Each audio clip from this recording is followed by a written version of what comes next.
चौड़ा मकान। सिद्धार्थ हमेशा नई जगहों के बारे में जानने की जिज्ञासा रखता था। उसका मानना था कि हर जगह का अपना इतिहास होता है और उस इतिहास को खोजने में ही असली मज़ा है। एक शाम उसके पुराने दोस्त अनुरुद्ध ने उसे एक पुराने घर के बारे में बताया जो शहर के बाहरी इलाके में था। इस घर के बारे में कहा जाता था कि वहाँ वर्षों से कोई नहीं गया और कोई भी अंदर गया वह कभी वापस नहीं आया। दोनों ने उस घर की असलियत जानने के लिए वहाँ जाने का निर्णय लिया और उसी ही रात वे दोनों उस घर की ओर निकल पड़े। वह घर जंगल के रास्ते से होकर जाता था। वे दोनों पैदल ही उस मकान की तरफ जा रहे थे। आसमान में हल्की चांद की रोशनी छाई हुई थी। चारों तरफ सन्नाटा छाया हुआ था। जब वे उस घर के पास पहुंचे तो उनकी धड़कनें तेज हो गईं।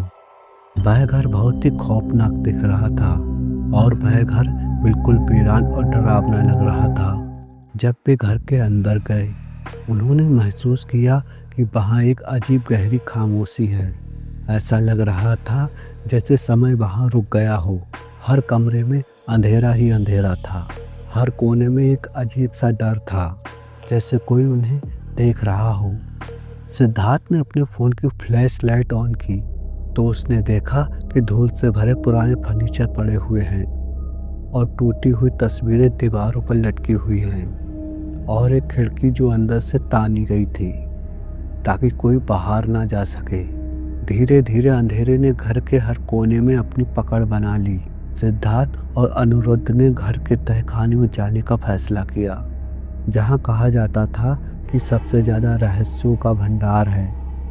तहखाने के अंदर जाते ही उन्होंने देखा दीवार पर पुराने चित्र थे, लेकिन कुछ खास तस्वीरें थीं जो बार बार बदल रही थीं।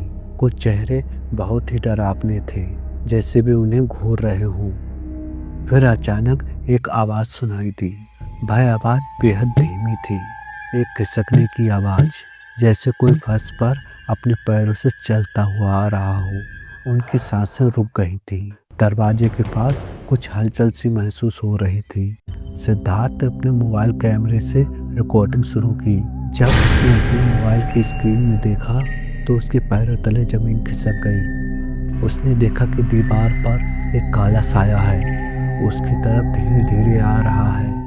यह देखकर वे दोनों बहुत ही घबरा गए और घर से बाहर निकलने के लिए वापस मुड़े ही थे। उन्हें अचानक एक पन्ना दिखा। वह एक पुरानी डायरी का पन्ना था जो फर्श पर पड़ा हुआ था। सिद्धार्थ ने उसे उठाया और उसमें लिखा देखा, यह घर तुम्हें अपनी ओर खींचेगा। तुम चाहे जितनी कोशिश कर लो, तुम यहाँ से कभी निकल नहीं सकोगे, हमेशा के लिए खो जाओगे। वे यह सब पढ़कर और भी ज़्यादा घबरा गए। वे दोनों बाहर निकलने के लिए दरवाज़ा तलाशने में लग गए थे। उन्हें चलते चलते काफ़ी समय हो गया, पर उन्होंने जब महसूस किया कि जिस कमरे में वे पहले थे अब भी वे उसी कमरे में ही हैं, यह देखकर वे और भी घबरा उठे। उन्होंने जब देखा कि यह काला साया उनकी तरफ आ रहा है, उसकी अंगारों जैसी दहलती लाल आंखें मानो जैसे उन दोनों को जलाकर राख कर देगी।